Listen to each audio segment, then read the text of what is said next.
Estamos de volta com uma agenda econômica. O tema de hoje é a segunda etapa do Programa de Investimento em Logística, lançada pelo governo em junho deste ano. Nosso convidado é o economista e vice-presidente do Conselho Federal de Economia, Júlio Miragaia. Júlio, uma das críticas que tem sido feita a esse programa é que ele não pensa os transportes de forma sistêmica e ele acaba também não reduzindo o custo do Brasil, que é o grande problema que existe. Você concorda? Não concordo não. Acho que há um planejamento bem realizado, né? A gente pode até discordar, né, do próprio modelo que está sendo elaborado, né, toda a regulamentação do segmento. Agora, a identificação dos projetos, né, a importância desses projetos, eu acho que é inegável, né? É impossível não ver a importância da conclusão e da extensão da Ferrovia Norte-Sul, né, na conexão com a malha ferroviária de São Paulo e Três Lagoas, na fronteira com o Mato Grosso do Sul, a própria construção da ferrovia conectando Anápolis ao futuro Porto de Açu, o porto já em construção, são eixos fundamentais. A ferrovia de integração do Centro-Oeste, né, ligando o Porto de Ilhéus, conectando com a Norte-Sul, são todos investimentos, seja na área ferroviária, na área rodoviária, portuária e aeroviária, investimentos fundamentais para o país e muito bem pensados, né? Muito bem pensados. Eu acho que não procede essa crítica. Uma outra coisa que tem se aventado é que as empresas que são suspeitas de participar de corrupção na Petrobras podem participar dessas novas concessões. Isso pode trazer algum prejuízo para o programa, até para a imagem dele? Eu acho que isso aí tem que ser uma coisa também bem discutida.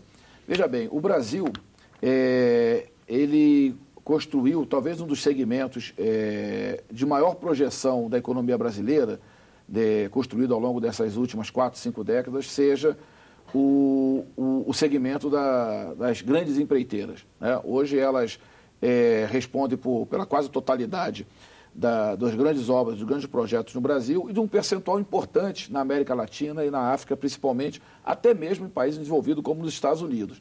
São grandes empresas, grandes corporações que levaram até a fronteira, né, do desenvolvimento da engenharia nacional. E é muito complicado confundir a penalização de executivos, né, e mesmo acionistas dessas empresas com a própria empresa, né? Penalizar a empresa significa penalizar a própria economia nacional. Né? Eu acho que o governo tem que, a justiça, o governo como toda a sociedade, tem que pensar muito bem nisso, porque não existe espaço vazio, né? Se essas empresas elas forem penalizadas e várias delas também atuam na área de concessões, elas forem impedidas de atuar nessa área, isso pode significar um convite para empresas estrangeiras, principalmente as empresas europeias, espanholas, né, que têm um grande peso nessa área, empresas norte-americanas e chinesas, especialmente. E um mercado que é importante, né, não só o mercado interno, mas o mercado internacional que essas empresas atuam, pode ser perdido, né? Então, isso é uma questão que tem que ser muito bem discutida e separar acionistas e executivos das próprias empresas, até porque envolve centenas de milhares de trabalhadores e mesmo, né, a questão da engenharia nacional que está em questão. E também tem o fato de que elas ainda não foram condenadas, né? Elas ainda estão sob análise, então talvez poderia ser um julgamento precipitado, precoce. A gente conversou com alguns senadores sobre o programa de investimento em logística. Acompanhe. O anúncio é importante e nós estamos torcendo. Não fazemos propaganda do caos e nem do pessimismo exacerbado. Nós estamos torcendo muito que dessa vez aconteça. Se acontecer, mesmo que não seja suficiente, para nós já é o bastante, porque hoje, para os produtos de Mato Grosso serem exportados, eles já estão quase ficando devendo na tabela, vamos dizer assim. Não está sendo competitivo produzir no norte de Mato Grosso, devido à falta de infraestrutura. Sem dúvida nenhuma, esse é um caminho importante para ativar a atividade econômica. É muito importante que a gente possa fazer rapidamente esse programa de concessões. Agora, para fazer o programa de concessões, é preciso o governo fazer algumas ações complementares, como, por exemplo, fazer também uma programação de licenciamento ambiental expresso, porque hoje o licenciamento ambiental é um entrave grande a qualquer tipo de investimento no Brasil, inclusive as concessões. Júlio, pensando nesse que é o foco principal do programa, que é aumentar os investimentos para reanimar a economia, o Legislativo pode, de alguma maneira, contribuir para esse que é o objetivo principal do PIL? Pode. Eu acho que esse momento, né, que o país vive, a gente tem visto muito conflito entre o executivo e o legislativo, né? Isso não contribui nada, né? O governo tem um esforço fiscal muito grande a ser feito, né? Pior vai ser a situação se o legislativo não se acertar com o executivo em relação a todo esse conjunto de medidas. Então, em relação também a esse programa, é fundamental que haja uma interação entre, né, os dois poderes, executivo e legislativo, para que tudo aquilo que efetivamente dependa do legislativo, para que esse programa possa avançar, efetivamente, né, o país possa contar com o legislativo. Com relação à participação do BNDES, ele continua com uma fatia alta de participação. Para algumas pessoas isso é um problema, inibiria a participação do setor privado, mas sem essa entrada do BNDES, esses projetos deslancham? Não deslancham, né? Essa também é uma questão muito importante de ser discutida. Houve uma pequena... Anteriormente, a possibilidade era de uma participação ainda maior do BNDES nesses financiamentos. E por que as concessionárias, os pretendentes, cobram essa participação do BNDES? Porque ele fornece um crédito subsidiado. É um crédito mais barato do que se for captado, né, no mercado privado, no mercado financeiro. Mas também tem um problema. O Brasil, eu diria que um dos problemas de ordem fiscal que o governo enfrenta atualmente foi o excessivo uso do BNDES como mecanismo de financiamento, né, dos grandes projetos. Significou que o governo deslocou alguns bilhões de reais, dezenas de bilhões de reais, do Tesouro para o BNDES, né? E isso concorreu para gerar um rombo fiscal que o país inteiro agora está tendo que, de alguma forma, enfrentar. Então, está correto, né, o governo reduzir um pouco esse repasse de recursos do BNDES e fazer com que os interessados busquem uma complementação maior no mercado financeiro. Agora, evidentemente, que se elevar muito essa necessidade de busca de recursos no mercado financeiro, reduz a atratividade dos projetos, né?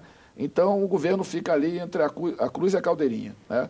Se ele coloca um percentual também pequeno de recurso ao BNDES, isso pode também afugentar parte dos interessados. Júlio, do jeito que o programa está, ele está atrativo para o mercado? A taxa de retorno está suficiente? Os empresários estão dispostos a investir ou eles querem mais garantias?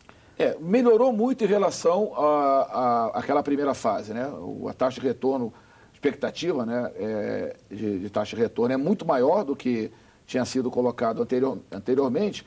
Isso acontece também porque os próprios interessados, as concessionárias, elas percebem que o governo está numa situação muito difícil. O governo hoje, numa situação de crise fiscal, não tem recursos para investir. Teve uma grande queda nos investimentos do PAC, o próprio Minha Casa Minha Vida também perdeu recursos, outros programas importantes do governo, como o FIES também, porque acontece, e tudo isso acontece em função da escassez de recursos do governo para investimento. Você falava que gira em torno de 18%, mais ou menos, do PIB a nossa taxa. A taxa de investimento, a expectativa é em torno desse ano fechar em 18%, quando o necessário aí seria alguma coisa entre 22% e 25%. Está muito aquém, né, a nossa taxa de investimento do que o país precisa.